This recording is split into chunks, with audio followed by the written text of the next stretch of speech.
LRMIS land records management information system 1540 में शेर शाह सूरी ने पहली दफ़ा इसके रिकॉर्ड को ऑर्गेनाइज करना शुरू किया।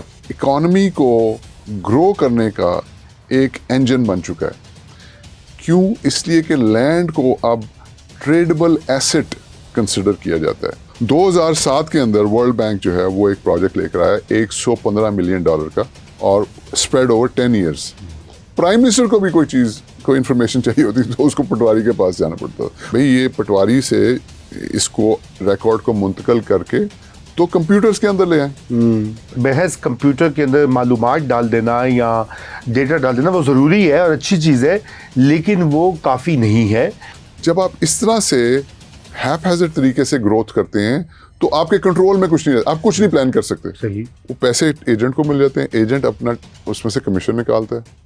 जी अस्सलाम वालेकुम नाजरीन, सॉल्यूशंस फॉर पाकिस्तान हमारी एक हफ्तावार पेशकश और इसमें हम जो करंट इवेंट्स हैं मईशत के हवाले से डेवलपमेंट्स हैं उनका जायज़ा लेते तो हैं ही हर हफ्ते, लेकिन बीच में हम आपके लिए ऐसे प्रोग्राम्स भी लेके आते हैं जो कि आपने देखा होगा हमारे चैनल के ऊपर पाकिस्तान प्लान के तहत वो एक पूरी हमारी प्लेलिस्ट है। आप देखेंगे तो उसमें आपको मिलेंगे मुख्तलिफ अमूर, शोबा हाय ज़िंदगी हो, शोबा हाय मईशत जो है उनका हम अहाता करते हैं कि मसाइल की पे बात कर लेना आसान होता है, कदरे आसान होता है, हर कोई नुक्ताचीनी करता है, उसका हल ढूंढना बड़ा मुश्किल होता है। उसका हल क्या होना चाहिए, कम से कम उस पर गुफ्तगू तो हो। कोई हल भी फाइनली या परफेक्ट नहीं होता, लेकिन एक गुफ्तगू करके आप कोई तरीका तो निकालते हैं। तो आज जिस मौजू के ऊपर मेरे साथ हारून ख्वाजा साहब एज ऑलवेज मौजूद हैं सॉल्यूशंस वाले प्रोग्राम में, तो आज हमने जो गुफ्तगू करनी है वो लैंड मैनेजमेंट के ऊपर करनी है। ये जो ज़मीन के प्रॉपर्टी की जो इंदराज होता है, इसके जो कागजात होते हैं, इसकी जो मैनेजमेंट होती है, इसका इंफॉर्मेशन सिस्टम होता है, उसको अंग्रेजी में LRMIS land records management information system.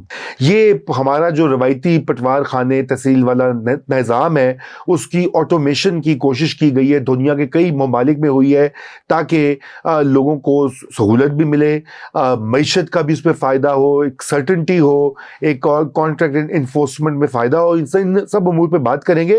Punjab जो है सूबा और सिंध में इसके ऊपर काम भी हुआ है। पंजाब में तो काफ़ी आगे तक ये गया था, पूरा इनका यूनिट बना था वगैरह वगैरह, काफ़ी देर से ये चल रहा था, लेकिन अभी तक हमें ये पता नहीं कि उसके नताइज क्या निकले हैं, वो कितना बखूबी चल रहा है या नहीं। तो यही आज मैं हारून साहब से गुफ्तगू करूंगा। इससे पहले कि हम आए पंजाब और सिंध पे, थोड़ा सा आप हारून साहब ये बताइए LRMIS क्यों अहम है और ये होता क्या है, थोड़ा सा यहाँ से आगाज करें। बिस्मिल्लाहिर्रहमानिर्रहीम। थैंक यू रज़ा।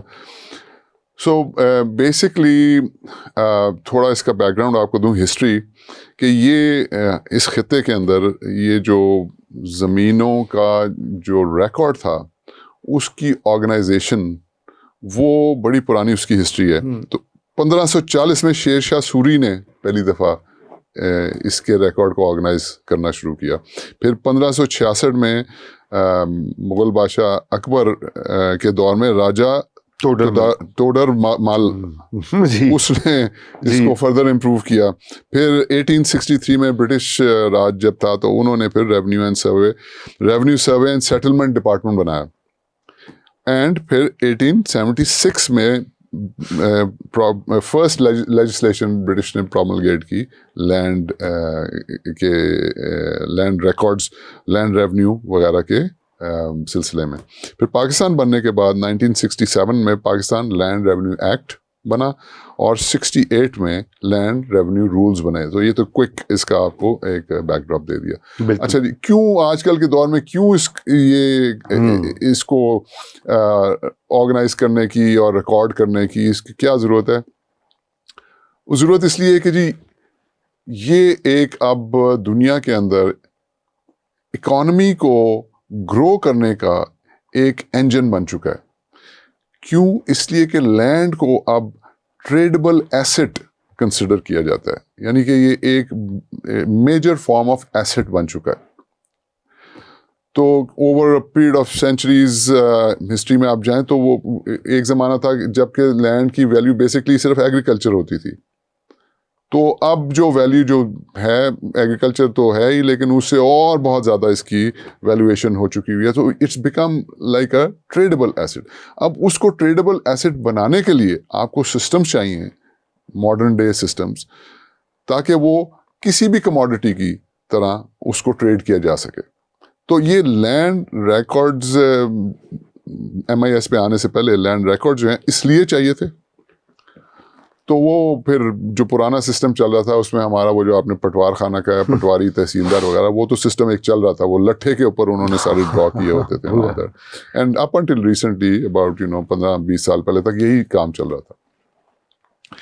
2007 के अंदर वर्ल्ड बैंक जो है वो एक प्रोजेक्ट लेकर आया $115 मिलियन का, और स्प्रेड ओवर 10 ईयर्स, कि पंजाब के अंदर उसका नाम है LRMIS, land records management information system.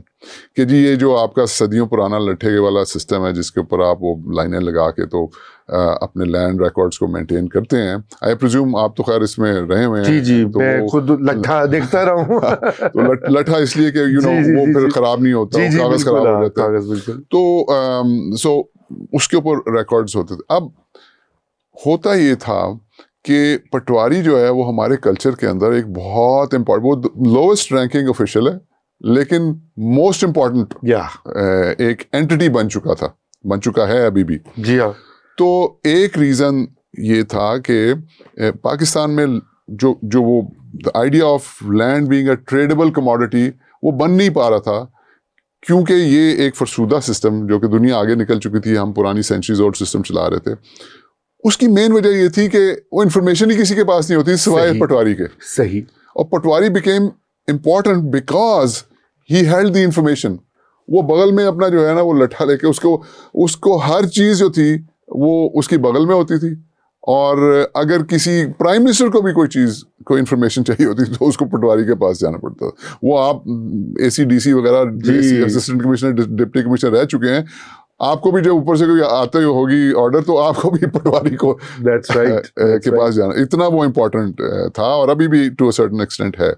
तो वर्ल्ड बैंक के इस प्रोजेक्ट के under land record management information system, उसमें ये आइडिया था कि भाई ये पटवारी से इसको रिकॉर्ड को मुंतकिल करके तो कंप्यूटर्स के अंदर ले आए, ताकि एक तो वो पटवारी की जो वो है एक मोनोपोली वो ख़त्म हो, और दूसरा ये है कि ये जो लट्ठे लुट्ठे हैं इससे जान छूटे और एक हिफाजत के साथ रिकॉर्ड मेंटेन हो, और उसकी डेटा की जो है ऑथेंटिसिटी हो, उसकी एक्यूरेसी हो, एंड और वो एक नॉर्मल दुनिया के प्रोसेस के साथ चले। तो इसको अच्छा इंस्पायर, ये मैं बड़ा ज़रूरी एक पॉइंट आपको बताऊँ कि ये इंस्पायर किससे हुआ। तो एक मॉडर्न डे इकोनॉमिस्ट है, उसका नाम है हर्नांडो डिसोटो। जी। हर्नांडो डिसोटो जो है वो पेरूवियन है। पेरू एक साउथ अमेरिका में कंट्री है, तो वहाँ का पेरू का एक इकोनॉमिस्ट है, और उसने ये लैंड टाइटल और प्रॉपर्टी राइट्स के ऊपर बहुत काम किया हुआ है, और भी उसने काम किए हैं। तो पेरू के अंदर भी उसने इसके ऊपर बहुत ज़्यादा काम किया था। वो पेरू के प्रेसिडेंट और उसकी गवर्नमेंट में एडवाइज़र वगैरह, मतलब काफ़ी उसने, he is a well known commodity. तो उस अर्ली 90s में उसने पेरू में ये लैंड राइट्स के ऊपर काम किया था। तो उसकी जो थेरीज थी उसकी बेस के ऊपर फिर वर्ल्ड बैंक ने उससे इंस्पायर होके ये पंजाब के अंदर एक प्रोजेक्ट जो है सजेस्ट किया $115 मिलियन का। So according to this goal क्या था कि जी कि डेटा को प्रोटेक्ट करना है, जो हमारा ये सारा लैंड रिकॉर्ड्स का डेटा है, और उसको ऑथेंटिकेट करना है, यानी कि वो एक्यूरेट हो, और तीसरा ये कि जी कस्टमर फ्रेंडली होना चाहिए। और ये सब कुछ क्यों? इसलिए कि लैंड को आपने ट्रेडेबल एसेट बनाना है, जैसे कि मैंने कहा कि ये वजह है आजकल की दुनिया के अंदर। And to close this first part of this कि 10 मिलियन पेजेस जो थे उसको कंप्यूटराइज करना था। Right. 144 computerise land record centres Punjab के अंदर बनाए गए, और ये जब प्रोजेक्ट ख़त्म हुआ 2017 के अंदर, तो इसको बड़ा वर्ल्ड बैंक ने और पंजाब गवर्नमेंट ने बड़ा टाउट किया कि जी बड़ा सक्सेसफुल हुआ है। और उसके बाद फिर उन्होंने इसको एक्सपैंड पंजाब गवर्नमेंट ने खुद किया, और वो लाहौर की जो इनर सिटी है उसके ऊपर एक फर्दर इसी की बेसिस पे काम शुरू कर दिया। So world bank and Punjab government have been saying that this is a very successful project. सो ये फर्स्ट पार्ट है। फिर जी आगे वो आप- फर्स्ट पार्ट है। अब ये